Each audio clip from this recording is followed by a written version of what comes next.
Doctor Jayant IIT and medical academy कोडोलीच्या सर्व 11वीच्या विद्यार्थ्यांचं फिजिक्सच्या ऑनलाईन लेक्चरमध्ये स्वागत आहे.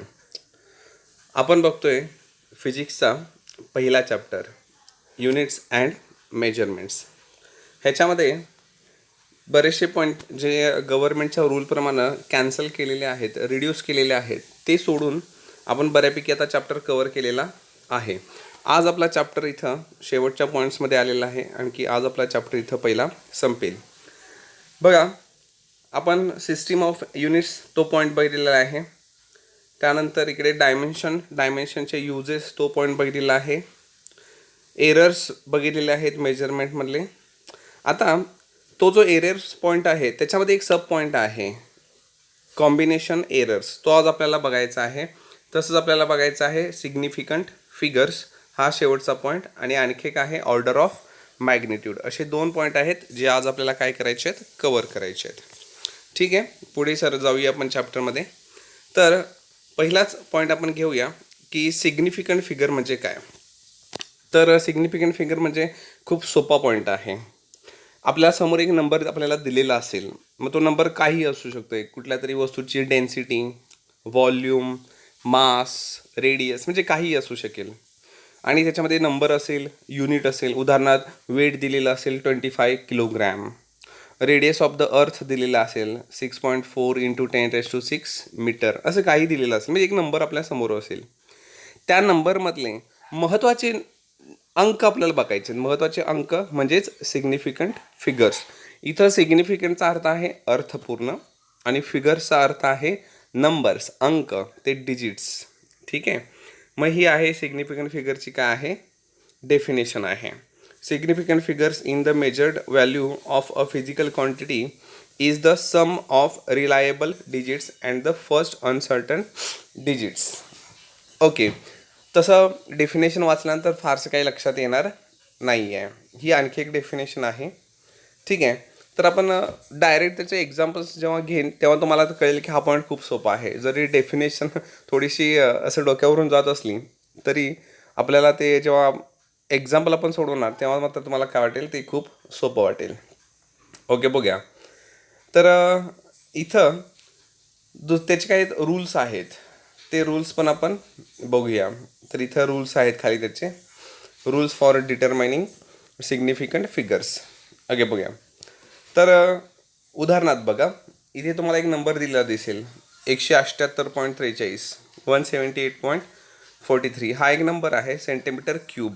सेंटीमीटर क्यूब म्हणजे हा कशाच तरी व्हॉल्यूम असण्याची शक्यता आहे, कारण सेंटीमीटर क्यूब हे व्हॉल्यूमचं काय असते, युनिट. ओके, बघूया. तो उदाहरण ते दिलेलं आहे. तर पहिला रूल आपण बघूया. All the non zero digits are significant. Non zero digits म्हणजे झिरो नाही आहेत, झिरो सोडून बाकीचे सगळे अंक हे काय आहेत, महत्त्वाचे आहेत, असं त्यांना म्हणायचं आहे.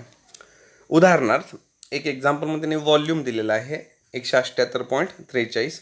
मग ह्याच्यामध्ये 1, 7, 8, 4, 3 हे सगळेच काय आहेत, नॉन झिरो नंबर आहे, म्हणजे झिरो नसलेले नंबर आहेत. सो हे सगळे काय आहेत, सिग्निफिकंट फिगर्स आहेत, महत्त्वाचे आहेत. ओके, बघा काय होतं का ह्याच्यामध्ये, काहीच नव्हतं. दुसरा बघा rule. All the zeros between two non zero digits. Non zero digits जे झिरो नाही आहेत अशा दोन नंबरमधला असलेला झिरो. उदाहरणार्थ खाली एक दिले बघा, मास. हे मास दिलेलं आहे कुठल्या तरी वस्तूचं 165.02 ग्रॅम. आता 5 आणि 2 हे काय आहेत, नॉन झिरो नंबर, आणि त्यांच्यामध्ये तो झिरो आहे. मग त्याला सुद्धा गृहीत धरायचं, तो सुद्धा महत्त्वाचा आहे, सिग्निफिकंट फिगर आहे. हा झाला दुसरा रूल.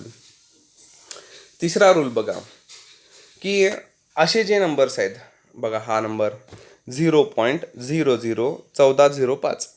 आता ह्या नंबरमध्ये 3 झिरो जे आहेत ते लेफ्ट साईडला आहेत आपल्या, आणि 1405 हे आपल्या राईट साईडला आहे. सो जे झिरो लेफ्ट साईडला आहेत म्हणजे हे अशा पद्धतीचे 0.00 हे 3 झिरो जे लेफ्ट साईडचे आहेत ते सिग्निफिकंट फिगर नाही आहेत, त्यांना कन्सिडर करायचं नाही, त्यांना गृहीत धरायचं नाही. मग ह्याच्यामध्ये सिग्निफिकंट फिगर कोण आहेत, तर 1, 4, 0 आणि 5. हा जो 4 आणि 5च्या मधला झिरो आहे तो आत्ताच वरच्या रूलमध्ये आपण बघितलं ना, की त्यांनी सांगितलं वरच्या रूलमध्ये की त्याला गृहीत धरायचं आहे. सो तो आहे. हा झाला नेक्स्ट 3 नंबरचा रूल. 4 नंबरचा रूल बघा काय सांगतोय. आता 4 नंबरच्या रूलमध्ये बघा की जर समजा नंबर असा आहे ह्या पद्धतीचा 0.01500. आत्ताच आपण म्हटलं की लेफ्ट साईडचे झिरो धरायचे नाहीत. म्हणजे कोणते पहिले दोन 0.0 ते 2 झिरो धरायचे नाहीत. मग हे इकडचे 2 झिरो हे झिरो धरायचे. जर 2 झिरो आहेत म्हणजे 2 किंवा कितीही झिरो असतात जे राईट साईडला आहेत ते कन्सिडर करायचे. म्हणजे ह्या नंबरमध्ये सिग्निफिकंट फिगर कोण कोण आहेत 1, 5 आणि त्या 5 नंतरचे 2 झिरो. म्हणजे असे किती आहेत टोटल 4 सिग्निफिकंट फिगर्स ह्याच्यामध्ये आहेत. सो हा झाला चौथा रूल. आणि शेवटचा एक रूल बघा म्हणजे तो त्याच्यामध्येच कंबाईन आहे. तो काय सांगतोय की समजा लेंथ दिली आहे कुठली तरी मेजरमेंट केल्याने एक लेंथ मोजलेली आहे लांबी मोजलेली आहे आणि ती आहे 125 मीटर. आता आपण कन्वर्जन करू शकतोय मीटरमधून सेंटीमीटरमध्ये. मग इथं सेंटीमीटरमध्ये कन्वर्ट केले 125 मीटर कन्वर्ट केले सेंटीमीटरमध्ये. आता हे 6वी 7वी 8वीचं आहे की कन्वर्जन कसं करायचं असते मीटरमधून सेंटीमीटर सेंटीमीटरमधून मिलीमीटर. ठीक आहे ते तुम्हाला माहिती असायलाच पाहिजे. ते काय नवीन काही तर सांगत नाही आहे पण 11वीला. सो 125 मीटर सेंटीमीटरमध्ये कन्वर्ट केल्यानंतर हे 2 झिरो वाढले. मग असं जर होत असेल म्हणजे असं जर कुठल्या क्वांटिटीज आपण केलं असेल तर मग हे पुढचे 2 झिरो कन्सिडर आपण करणार नाही. आत्ता आपण वरती काय बघितलं की हे 2 झिरो धरू शकतोय. पण हे कधी जेव्हा हा नंबर हा असा होता त्यावेळी ठीक आहे दिलेला नंबर. हे जर कुणी असं कन्वर्ट केलं आणि मग हे 2 जादाचे झिरो आले तर हे धरायचे नाहीत. ठीक आहे. किंवा हे सुद्धा आणखी त्यांनी लेंथ जी आहे ती 125 मीटरमधून सेंटीमीटरमध्ये केली आणि समजा अजून पुढे जाऊन त्यानं ते मिलीमीटरमध्ये इथं कन्वर्ट केली अजून 3 झिरो आले ना त्याच्यामध्ये. तर हे झिरो कन्सिडर करायचे नाहीत. ठीक आहे. ह्या रूलचा काय फारसा संबंध येणार नाही थोडा शेवटचा. ओके बघूया. तर हे होतं सिग्निफिकंट फिगर म्हणजे काय आणि त्याचे रूल्स खूप सोपे आहेत. एक्झाम्पल्स घेऊया म्हणजे तुमच्या पटकन लक्षात येईल. ओके बघूया. तर इथं एक क्वेश्चन सांगितलं बघा find the numbers of significant figures in the following numbers. 4 number तुम्हाला दिलेले आहेत. हे 4 नंबर आपल्याला दिलेले आहेत आणि ह्यातले सिग्निफिकंट फिगर्स शोधायला सांगितलेले आहेत. ओके खूप सोपं आहे बघूया. तर 25.42 ह्याच्यामध्ये सिग्निफिकंट फिगर किती आहेत 1 2 3 4 2 आणि 5 4 आणि 2 हे. नंतर दुसरा नंबर बघा 0.004567 ह्याच्यामध्ये सिग्निफिकंट फिगर किती आहेत 4. कोणते कोणते 4 5 6 आणि 7. 35.320 ह्याच्यामध्ये सिग्निफिकंट फिगर किती आहेत 5. कोणते कोणते 3 5 3 2 आणि 0. आणि शेवटचा नंबर 91.000 ह्याच्यामध्ये सिग्निफिकंट फिगर किती आहेत 5 9 1 0 0 आणि 0. 2 नंबरच्या ह्याच्यामध्ये म्हणजे 0.004567 ह्याच्यामध्ये आपण लेफ्ट साईडचे 3 बघा धरलेले नाहीत. आणि इकडे शेवटच्या ह्याच्यामध्ये 91.000 त्याच्यामध्ये आपण शेवटचे 3 झिरो जे राईट साईडला ते धरलेले आहेत. सो बघा हे बस एवढंच करायचं आहे. हे झालं याचा आन्सर. हे तुम्हाला असा क्वेश्चन दिलेला असेल नंबर्स दिलेले असतील सिग्निफिकंट शोधा म्हणून सांगितलं असेल तुम्हाला फक्त हे असं लिहायचं आहे की किती त्या नंबरमध्ये किती सिग्निफिकंट फिगर्स आहेत. ओके पुढे आणखी एक आहे सेम तसाच क्वेश्चन आहे. एक्सरसाइजमध्ये क्वेश्चन नंबर 3मध्ये सब क्वेश्चन 15 बघा. Write down the numbers of significant figures in the following आणि ते तुम्हाला नंबर्स दिलेत बघा. पहिला नंबर दिला आहे 0.03 metre square 0.1250 gram centimetre square. परत 6.4 10⁻⁶ metre 1.6 into 10⁻⁻19 coulomb 9.1 into 10⁻⁻31 kg. Okay बघूया. तर पहिला नंबर बघा 0.003 ह्याच्यामध्ये सिग्निफिकंट फिगर एकच आहे तो आहे 3 कारण लेफ्ट साईडचे 3 झिरो आपण धरणार नाही. परत 0.1250 ग्रॅम सेंटीमीटर स्क्वेअर. आता ह्याच्यामध्ये 4 आहेत 1 2 5 आणि 0. लेफ्ट साईडचा 0 1 आहे जो पॉईंटच्या पलीकडचा तो आपण धरलेला नाही. 6.4 इंटू 10⁻⁶ सिग्निफिकंट फिगर्स सांगत असताना 10ची पॉवर घ्यायची नाही. 10च्या पॉवरचा काही संबंध नाही. सो फक्त 2 येणार 6 आणि 4. मग तसंच खाली पण बघू शकताय 1.6 इंटू 10⁻⁻19 10ची पॉवर घ्यायची नाही सिग्निफिकंट फिगरमध्ये. सो 1.6 म्हणजे 1 आणि 6 खाली 1 आणि 9.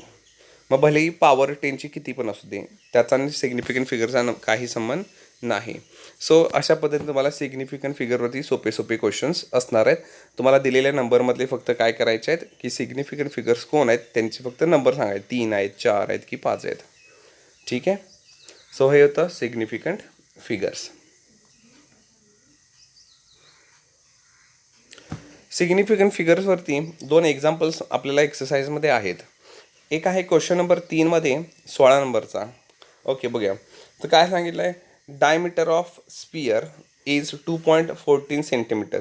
एक स्पियर आहे, गोल आहे आणि त्याचं काय आहे, त्याचं डायमीटर आपल्याला दिलेलं आहे. आता डायमीटर जर आपल्याकडे असेल तर आपल्याला त्या डायमीटरवरून काय करता येऊ शकतो आहे, रेडियस कॅल्क्युलेट करता येऊ शकतो आहे. डायमीटरला डिवायडेड बाय काय करू शकताय, भागिले 2 करू शकताय. सो तुम्हाला काय मिळून जाईल, रेडियस मिळून जाईल. ओके, बघूया. Calculate the volume of sphere to the correct number of significant figures. Okay, खूप सोपा क्वेश्चन आहे. एक गोल सांगितला आहे, स्पियर सांगितलं आहे, त्याचा डायमीटर दिला आहे आणि त्याचा आपल्याला व्हॉल्यूम कॅल्क्युलेट करायचं आहे. बस एवढंच काम करायचं आहे आणि त्यातले योग्य सिग्निफिकंट फिगर्स सांगायचे आहेत. ओके, सो व्हॉल्यूम काय असतो स्पियरचा, 4/3 पाय आणि रेडियसचा क्यूब. ठीक आहे. मग 4/3ची व्हॅल्यू आहेच, पायची व्हॅल्यू भरली 3.142 आणि रेडियस डायरेक्ट दिलेला नाही, डायमीटर दिलेला आहे. मग डायमीटर भागिले 2 करा म्हणजेच रेडियस आणि त्याचा क्यूब कन्सिडर करा, मग त्या व्हॅल्यू भरल्या. मग काय केलं, ते कॅल्क्युलेशन केलं. मग ते कॅल्क्युलेशन केल्यावर आन्सर आलं 5.132113475 सेंटीमीटर क्यूब. सो आन्सर खूप मोठं आलं आहे. पण आपल्याला हे सगळंच आन्सर एक्झाम वेळी किंवा आपल्या आन्सर शीटमध्ये लिहायची गरज नाही. त्यातले महत्त्वाचे सुरुवातीचे 3 किंवा 4 डिजिट्स काय करा, आन्सर लिहा. मग इकडे सगळ्यात शेवटी बघा काय केलेलं आहे, त्यावरच्या ह्या एवढ्या मोठ्या नंबरमधले फक्त पहिले 3च नंबर घेतलेले आहेत, 5.13. आता हे घेत असताना एक गोष्ट लक्षात ठेवा की समजा आपण असं करणार आहे, ह्या एवढ्या मोठ्या नंबरमधले समजा आपण फक्त पहिले 3च नंबर घेणार आहे, म्हणजे 5, 1 आणि 3. तर मग चौथा जो अंक आहे 2, तो जर 5 किंवा 5पेक्षा मोठा असेल तर मग ह्या 3च्या जागी 4 करून घ्यायचं, म्हणजे आपला आन्सर असतं मग 5.14. ठीक आहे. पण जर हा जो नंबर 2 तो जर 5पेक्षा कमी असेल, जसं की तो आता आहेच, तर मग आपला आन्सर हे असंच राहणार 5.13.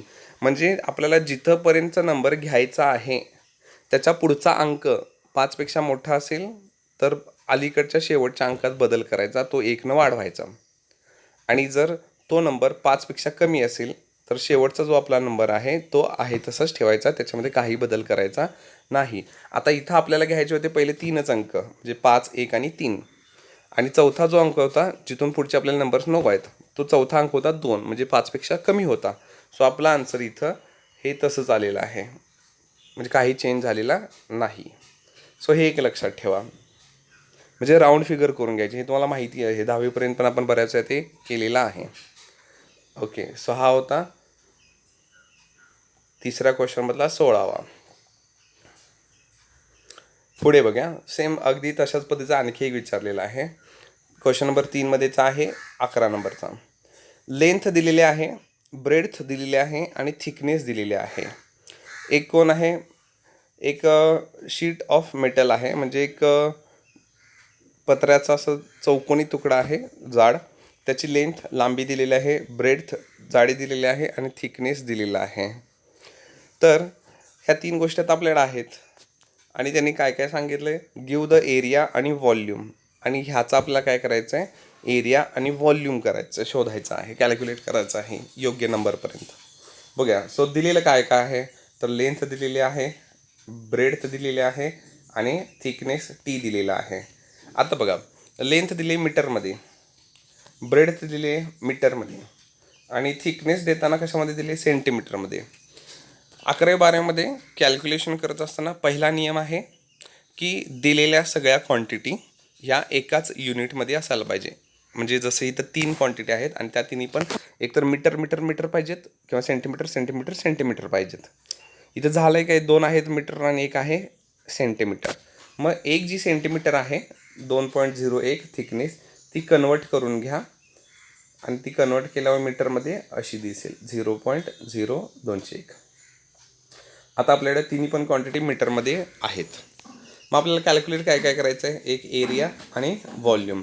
मग त्या एरियासाठी फॉर्म्युला आहे हा, एरिया इज इक्वल टू 2 आणि ब्रॅकेटमध्ये length into breadth plus breadth into thickness plus thickness into length. आणि व्हॉल्यूमचा फॉर्म्युला माहिती आहे, सोपा असतोय, length into breadth into thickness.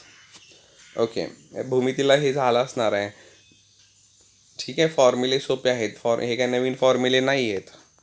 Okay, so आपण घेतला पहिला फॉर्म्युला एरिया. एरियामध्येच्या ह्या फॉर्म्युल्यामध्ये व्हॅल्यू पुट केल्या, लेंथ ब्रेथ आणि थिकनेसच्या कॅल्क्युलेशन केलं आणि कॅल्क्युलेशन आपलं हे आलं 8.721. मग ह्याच्यामध्ये आता आपण समजा कन्सिडर करणारे पहिले 3च अंक. मग आपण घेतला 8 घेतलं, 7 घेतलं. 2 घेताना आपण विचार काय करणार की 2 घेत असताना 2च्या पुढचा जो नंबर आहे तो 5पेक्षा कमी आहे की 5पेक्षा जास्त आहे. 5पेक्षा काय आहे, कमी. सो 2च राहील. जर तो 5पेक्षा मोठा असता तर मग 2च्या ऐवजी आपण काय लिहिले असतं, 3. मग आपलं आन्सर असतं 8.73. सो हे झालं एरिया. दुसरा फॉर्म्युला घेऊया व्हॉल्यूमचा, length into breadth into thickness. Multiplication केलं, आपलं आन्सर हे आलं 0.085528917. ठीक आहे. आता ह्याच्यामध्ये समजा आपण पहिले किती घेणार आहे, 2च नंबर घेणार आहे. म्हणजे हे पहिल्या 2 झिरोना काय अर्थ नाही ना, ते सिग्निफिकंट नाही आहेत. सो आपण समजा घेणार आहे 8 आणि 5, म्हणजे 85 घेणार आहे. पण इथं बघा काय झाले, 85 नाही आहे, तिथं काय झाले, ते 86 झाले. मग तिथे 86 कसं झालं असणार आहे, तर आपण घेताना घेणार आहे 8 आणि 5च, तिथंपर्यंतच लिहिणार आहे आन्सर. मग पण ते जिथं पण आपण आन्सर लिहिणार आहे त्याच्या पुढचा जो नंबर आहे, म्हणजे हा 5 2 नंबरचा, तो काय आहे 5 किंवा 5पेक्षा मोठा नंबर आहे, म्हणजे तो 5चा आहे. तर मग इथं आपण काय करणार, जिथं पण आपल्याला आन्सर लिहायचा आहे तो शेवटचा नंबर 85मधला 5, तिथं काय होणार, 1नं वाढणार आपण आणि तो होणार 86. सो हे झालं सिग्निफिकंट फिगर्स व्यवस्थित आपण मॅनेज केलेलं आहे. नेक्स्ट आहे की ऑर्डर. हे झालं सिग्निफिकंट फिगर संपलं. आता या order of magnitude. Order of magnitude हा एक असा पॉईंट आहे, तो सुद्धा आणखी सोपा आहे. सिग्निफिकंट फिगर तर सोपा होताच, सोडा की तुम्हाला फक्त सिग्निफिकंट फिगर्स काय सांगायचे आहेत, किती आहेत. अगदी तसंच इथं काय आहे की order of magnitude. Okay, order of मॅग्निट्यूडची बघा डेफिनेशन दिलेली आहे की इथं सुद्धा तुमच्या पुढे एक नंबर असेल, म्हणजे जसं की हा की ए हा एक काहीतरी नंबर आहे आणि सोबत 10ची पॉवर पण आहे. ए गुणिले 10⁻n म्हणले ना, n काय आहे 10ची पॉवर आणि ए काय आहे की दिलेला कोणता तरी नंबर. तर मग तुम्ही तो जो नंबर आहे जो एच्या ठिकाणी आहे तो तुम्ही असं पण लिहू शकताय, उदाहरणार्थ 0.5 किंवा हा डेसिमल पॉईंट उचलून तुम्ही 5च्या पलीकडे आणू शकताय उजव्या साईडला. मग तो नंबर दिसेल 5. डेसिमल पॉईंट इथं कुठं आहे, 5च्या राईटला. 0.5 पण चालतो आहे किंवा 5 पण चालतो आहे. हे उदाहरणासाठी आहे, फॉर एक्झाम्पल आहे. आणि तुमचा ए कुठे असणार आहे, त्या दोघांच्या मध्ये असेल. आता ठीक आहे, ह्याचा पण काय प्रॉब्लेम आहे की इथं पण तुम्हाला काय होणार आहे, थोडंसं डेफिनेशनचा प्रॉब्लेम असेल. डेफिनेशन काय लक्ष देऊ नका फारशी. त्यानंतर इथं महत्त्वाचं काय आहे ना की 10ची पॉवर महत्त्वाची आहे, की इथं 10ची पॉवर किती आहे. ती जी 10ची पॉवर आहे n, ती म्हणजेच ऑर्डर ऑफ मॅग्निट्यूड. लक्षात ठेवा, ऑर्डर ऑफ मॅग्निट्यूड सोपा आहे. ऑर्डर ऑफ मॅग्निट्यूड म्हणजे दुसरं तिसरं काय नाही आहे, तर दिलेल्या नंबरमधलं 10ची पॉवर. ओके, उदाहरणात बघूया.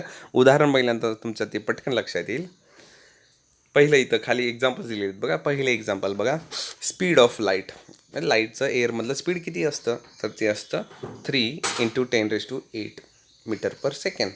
आता इथं नंबर कसा आहे 3, म्हणजे तो ह्या पद्धतीचा आहे 5. असा नाही ना 0.5 म्हणजे 0.3 असा नाही ना. 0.3 असेल तरी पण चालतोय, 3 असेल तरी पण चालतोय. बरं, इथं आहे का दोन्हीपैकी एक असला तरी आहे, 3 आहे. मग इथं 10ची पॉवर किती आहे, 8 झालं. मग तेच तुम्हाला लिहायचं आहे की ऑर्डर ऑफ मॅग्निट्यूड आहे 8. बस हेच तर म्हणायचं आहे. दिलेला नंबर काय आहे 3 × 10⁸ आणि मग तुम्ही इथं खाली आन्सर लिहायचं the order of magnitude is 8. बस हे झालं आपला आन्सर. बघा मास ऑफ इलेक्ट्रॉनचं मास दिले किती दिले बघा 9 पॉईंट इंटू 10⁻31. आता इथं 9.1 आहे म्हणजे 9 पॉईंट नंतर कोणतरी 1 येतं म्हणजे एक काहीतरी नंबर जादा येतोय. तसं सांगितलं का आपल्याला नाही. इथं त्यांनी काय सांगितलेलं की 5 म्हणजे 5च्या पुढं 5.0 असं काहीतरी 0.0 पाहिजे म्हणजे तिथं नंबर नको. मग इथं काय करायला पाहिजे आपल्याला की तो जो 9.1 मधला जो डेसिमल पॉईंट आहे तो उचलून 9च्या पलीकडे टाकायला पाहिजे लेफ्ट साईडला. मग तो उचला की लेफ्ट साईडला टाकला.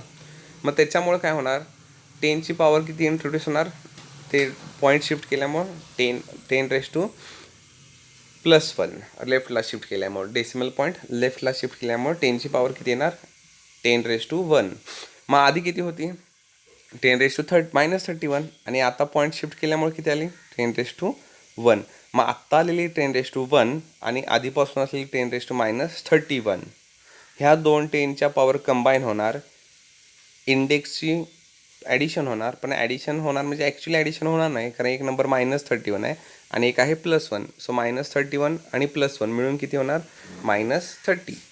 सो हा नंबर आपण 9.1 कशामध्ये कन्वर्ट केला आहे 0.91 मध्ये म्हणजे तो आपण ह्या 0.5 मध्ये करून घेतला आहे अशा पद्धतीचा करून घेतला आहे. ठीक आहे. सो मग इथं आता बघा 10ची पॉवर किती शिल्लक आहे तर ती शिल्लक आहे 10⁻31. सो ऑर्डर ऑफ मॅग्निट्यूड किती आली -31. म्हणजे तुम्हाला दिलेल्या एक्झाम्पलमध्ये समोर एक नंबर असेल तो नंबर असा मोकळा असेल 3 सारखा तर काय प्रश्न नाही 10ची पॉवर आहे तशीच राहणार तीच म्हणजे ऑर्डर ऑफ मॅग्निट्यूड. असा जर नंबर असेल तर तो पॉईंट लेफ्टला शिफ्ट करून घ्या. आन्सर तुमचं 0 पॉईंटमध्ये यायला पाहिजे आणि त्यावेळी 10ची पॉवर किती शिल्लक राहते ती म्हणजेच order of magnitude. So order of magnitude म्हणजे काय आहे 10ची पॉवर डिफाईन करायचं. उदाहरणार्थ बघूया आपल्याकडं एक्झाम्पल आहे न्यूक्लिअर. आता ॲटम असते माहिती आहे आपल्याला. ॲटमच्या सेंटरला कोण असते न्यूक्लियस. तो जो न्यूक्लियस आहे जसं की ऑक्सिजनचा ॲटम नायट्रोजनचा ॲटम आहे ना प्रत्येक इलेमेंटचा काय असतो ॲटम असतो आणि त्याच्यामध्ये कोण असते न्यूक्लियस. त्या न्यूक्लियस म्हणजे तो गोल असणार ना न्यूक्लियस आणि न्यूक्लियसच्या आतमध्ये कोण असते प्रोटॉन आणि न्यूट्रॉन. मग तो जो न्यूक्लियस आहे त्या न्यूक्लियसचा रेडियस म्हणजे R आणि ए म्हणजे काय आहे न्यूक्लिअर ते मास नंबर आहे त्या एलिमेंटचं काय आहे मास नंबर. ओके बघा 2 गोष्टी आहेत ज्या तुम्हाला 8वीच्या सिलेबसमध्ये सायन्समध्ये झालेल्या आहेत जिथं तुम्हाला ॲटमचं काय केलेलं आहे इंट्रोडक्शन दिलेलं आहे ओळख करून दिलेली आहे. कोणत्या पण न्यूक्लियसचा रेडियस हा त्या ॲटमच्या मास नंबरवरती अवलंबून असतो. का कारण न्यूक्लियस त्या रेडियसचा फॉर्म्युला हा आहे बघा. रेडियसचा फॉर्म्युला बघा हा तुम्ही मला नाही वाटत की 10वीपर्यंत कधी बघितला असेल. रेडियस इज इक्वल टू 1.3 × 10⁻16 ही झाली कॉन्स्टंट व्हॅल्यू ती फिक्सच असते आणि त्याच्यामध्ये गुणिले असणार एची पॉवर 1/3. एची पॉवर 1/3 म्हणजेच काय क्यूब रूट एचा क्यूब रूट हा झाला रेडियसचा फॉर्म्युला. कोणत्या पण ॲटमच्या न्यूक्लियसच्या रेडियसचा हा झाला फॉर्म्युला काय आहे 1.3 × 10⁻16 हे झाले कॉन्स्टंट व्हॅल्यू आणि त्याच्यामध्ये परत काय आहे इंटू एचा क्यूब रूट. ओके मग हा फॉर्म्युला वापरायचा आहे आणि मग त्यांनी कुठल्या तरी एका इलिमेंटचा मास नंबर दिला आहे 125 आणि त्यांनी सांगितले ज्या कोणत्या इलिमेंटचा मास नंबर 125 आहे त्याचा रेडियस कॅल्क्युलेट करा ह्या फॉर्म्युल्यानं. ठीक आहे करायला घेऊया. बघा मग आपल्याला दिलेलं काय काय आहे तर आपल्याला दिलेलं आहे रेडियसचा फॉर्म्युला आणि सोबत काय दिलं आहे एची व्हॅल्यू. मग ही एची व्हॅल्यू 125 उचला आणि ह्या आरच्या फॉर्म्युल्यामध्ये पुट करा म्हणजे एच्या जागी 125 लिहिला. त्याचा क्यूब रूट म्हणजे 5 5 गुणिले 1.3 करा मग 5 गुणिले 1.3 केल्यानंतर आन्सर काय आलं 6.5 आणि 10ची पॉवर ही जी आहे पहिल्यापासून 10⁻16 ती तशीच खालती कॅरी होत गेली आणि मग ती आपण आता ह्या फायनल आन्सरपर्यंत पोहोचलो आहे. सेकंड स्टेपचं बघा 6.5 इंटू 10⁻16. आता जर हे आन्सर 6 असतं, फक्त 6.5 नसतं म्हणजे 6 असतं, तर मग आपला ऑर्डर ऑफ मॅग्निट्यूड असतं -16. पण इथं काय झालं आहे 6.5 काहीतरी नंबर आहे समोर. मग मगाशीच आपण बघितलं की तसा जर नंबर असेल तर पॉईंटला उचलायचं, लेफ्ट साईडला टाकायचं आणि मग आपण आन्सर लेफ्ट साईडला टाकल्यानंतर काय होणार 0.65. डेसिमल पॉईंटची जागा काय केलेली आहे, बदललेली आहे. मग आता मगाशी केलं तसंच डेसिमल पॉईंट आपण किती घरं लेफ्टला शिफ्ट केला तर एक घर. मग 10ची पॉवर किती इंट्रोड्यूस होणार +1. आधीपासून किती आहे 10⁻16. सो आत्ता आलेली 10⁻+1 आधीची असलेली 10⁻16 कंबाईन होणार आणि -16 आणि +1 आन्सर येणार -15. सो आपली सिग्निफिकंट फिगर असणार आपली ऑर्डर ऑफ मॅग्निट्यूड असणार -15. सो अशा पद्धतीने हे काय झालेलं आहे, ऑर्डर ऑफ मॅग्निट्यूडवरती 2 एक्झाम्पल्स आहेत. हे आहे ऑर्डर ऑफ मॅग्निट्यूड आणि हे त्याचं एक एक्झाम्पल. अजून एक एक्झाम्पल आहे बघा, ते पण सोपं आहे, त्याच्यामध्ये पण काही फारसं नाही आहे. ओके, बघूया. सो काय आहे एक्झाम्पल की एक बॉल सांगितलेला आहे आणि तो बॉल जो आहे तो एका दोरीपासून बनला आहे जी चौकोनी आकाराची आहे. म्हणजे अशी चौकोनी आकाराची दोरी आणि ती आपण अशी गुंडत जायचं अशा पद्धतीने गुंडत जायचं की तिच्यापासून एक काय तयार होणार, एक बॉल तयार होईल. ठीक आहे.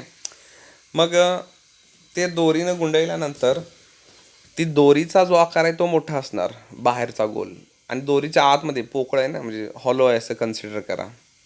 आणि हॉलो तो जो गोल आहे त्याच्या आतमध्ये एक व्हॉल्यूम असणार गोल. मग आपल्याला त्यांनी त्या दोरीची लेंथ विचारली आहे. ठीक आहे. ओके, बघूया. सो काय काय दिलं आहे, a large ball 2 metre in radius. एक मोठा बॉल आहे, हॉलो आहे, पोकळ आहे आणि त्याचा रेडियस किती आहे 2 metres. Is made up of a rope of square cross section. आणि एक दोरीपासून तो बनलेला आहे बॉल आणि त्या दोरीची जो क्रॉस सेक्शन आहे तो दिलेला आहे 4 mm. म्हणजे दोरी चौकोनी आकाराची आहे ना, मग ते तिचं जे चौकोनी आकार आहे त्या चौकोनी आकाराची जी कडा आहे एज ती काय आहे प्रत्येकी 4 मिलीमीटरची. म्हणजे 4 मिलीमीटर 4 मिलीमीटर 4 मिलीमीटर 4 मिलीमीटर अशा आकाराची काय आहे ती चौकोनी त्याचा क्रॉस सेक्शन आहे. Neglecting the air gap in the ball, what is the total length of the rope to the nearest order of magnitude. Okay, so बघूया. सो तो चौकोनी आकाराच्या दोरीपासून बॉल बनला आहे.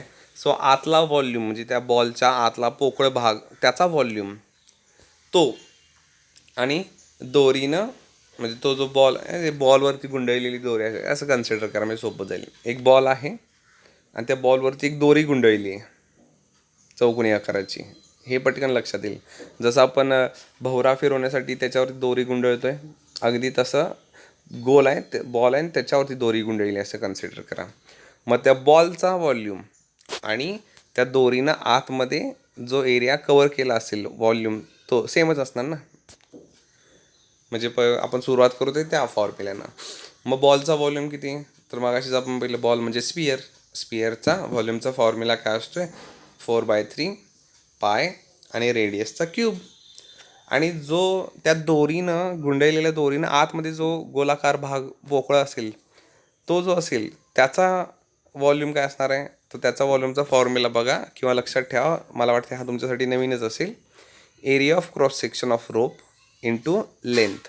मग ह्याच्यामध्ये आपल्याला बॉलचा रेडियस आपल्याकडे आहे, त्या दोरीचा एरिया ऑफ क्रॉस सेक्शन पण आहे आपल्याकडे, नाही आहे कोण, लेंथ नाही आहे दोरीची, आणि तीच आपल्याला शोधायची आहे.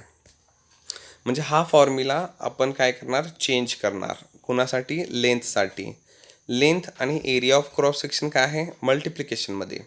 So area of cross section आपण जर पलीकडे पाठवलं तर ते जाऊन काय होणार, व्हॉल्यूमला बॉलच्या डिवाइड होणार. म्हणजे फॉर्म्युला असा दिसेल, एका साईडला शिल्लक राहणार लेंथ आणि पलीकडच्या बाजूला काय होणार 4/3 पाय रेडियसचा क्यूब डिवायडेड बाय एरिया.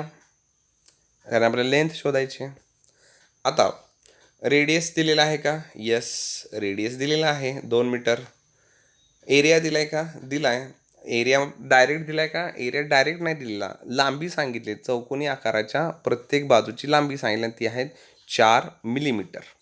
मग 4 गुणिले 4, एरियाचा फॉर्म्युला काय असतो? चौकोनाच्या लांबी गुणिले रुंदी, म्हणजे 4 गुणिले 4, मग ते होणार 16 मिलीमीटर स्क्वेअर. 16, ठीक आहे, 16 तसंच राहणार. मिलीचे व्हॅल्यू किती असते? मिलीची व्हॅल्यू म्हणजे सेंटी, मिली, किलो हे असतात ना, त्यातली मिलीची व्हॅल्यू असते 10⁻³ 10⁻³ फक्त मिलीची व्हॅल्यू झाली. आणि mm² आहे, स्क्वेअर, मग मिलीचा पण काय व्हायला पाहिजे? स्क्वेअर, म्हणजे 10⁻³ आणि परत काय होणार? स्क्वेअर.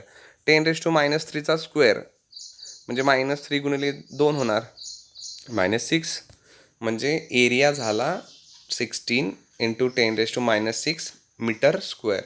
बघा, रेडियस आहे मीटरमध्ये, एरिया पण झाला आता मीटरमध्ये. आता आपण ते कॅल्क्युलेशनला वापरू शकतो आहे. सो आपला फॉर्म्युला जो वरती तयार होता हा लेन्थसाठीचा, हा, त्याच्यामध्ये काय करा, त्या व्हॅल्यू भरा. मग त्या लेन्थच्या ह्याच्यामध्ये त्या व्हॅल्यू भरल्या, कॅल्क्युलेशन केलं. आता कॅल्क्युलेशन कसं करायचं, मॅथमॅटिक्स काय आपण इथं शिकवणार नाही, ते तुम्हाला येत असणारच. सो आपला आन्सर आलं फायनल 2 × 10⁶ मीटर. सो आपला आन्सर काय असणार आहे की ऑर्डर ऑफ मॅग्निट्यूड किती आहे? 6. ऑर्डर ऑफ मॅग्निट्यूड किती आहे? 6. ठीक आहे. सो इथं आपलं ते झालं ऑर्डर ऑफ मॅग्निट्यूडचं दुसरं एक्झाम्पल. ओके, हे बघून घ्या, सिग्निफिकंट फिगर आणि ऑर्डर ऑफ मॅग्निट्यूड. अजून आपल्याला बराचसा भाग घ्यायचा होता, पण थोडंसं वेळेच्या ह्याच्यामुळे आपल्याला घेता आलेला नाही आहे. आपण पुढच्या लेक्चरमध्ये तो कवर करूया. Thank you class.